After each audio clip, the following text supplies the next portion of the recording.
समोर बसल्या मित्रमैत्रिणींनो, मी श्री श्रीकांत गवळी आज आपल्या समोर थोडक्यात छत्रपती शिवाजी महाराजांची पन्हागडावर सुटका याविषयी विचार मांडणार आहे.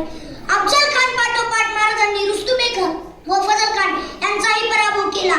त्यामुळे आदिलशाह व बडी बेगम यांनी सिद्दी जोहरला स्वराज्यावर आक्रमण करण्यासाठी 40,000 फौज देऊन पाठवले. सिद्दीने पन्हाळ्याला वेढा घातला. महाराज त्यावेळी पन्हागडावरच होते.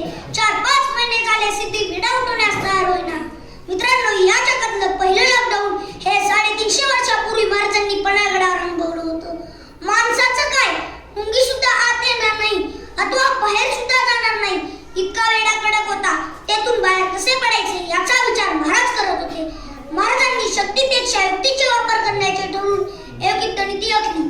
झालं तर राजांनी शिवा काशीदला बोलावणं पाठवलं. शिवा म्हणजे महाराजांसारखा हुबेहूब दिसणारा. राजा बोलावणं धाडलं जी, तू माझ्यासारखा कसा दिसतो हे मला बघायचंय. शिवा काशीद राजांचा एक वस्त्र अंगावर चढून मिशीला पी देऊन बाहेर आले व म्हणाले, राजा दिसतोय का तुमच्यासारखा? राजा म्हणाले, हो शिवा. राजा ते सिद्धी सुद्धा ओळखायचा नाही का?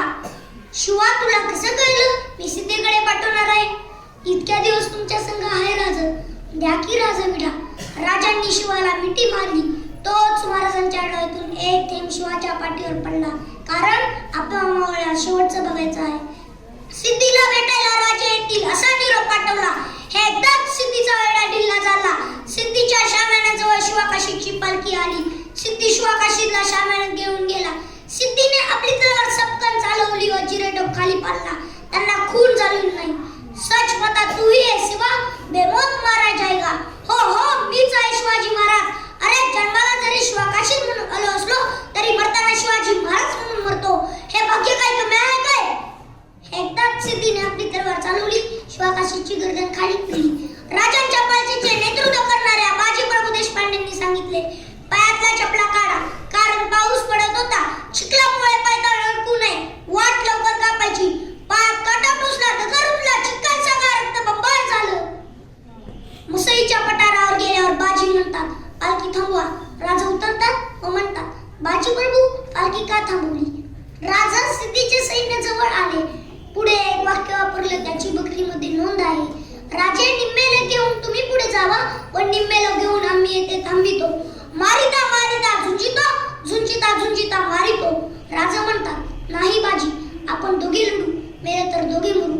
राजा, तुम्ही गेलेच पाहिजे. लाख मेले तर चालतील, पण लाखाचा पोशिंदा जगलाच पाहिजे. पण लाखाचा पोशिंदा जगलाच पाहिजे.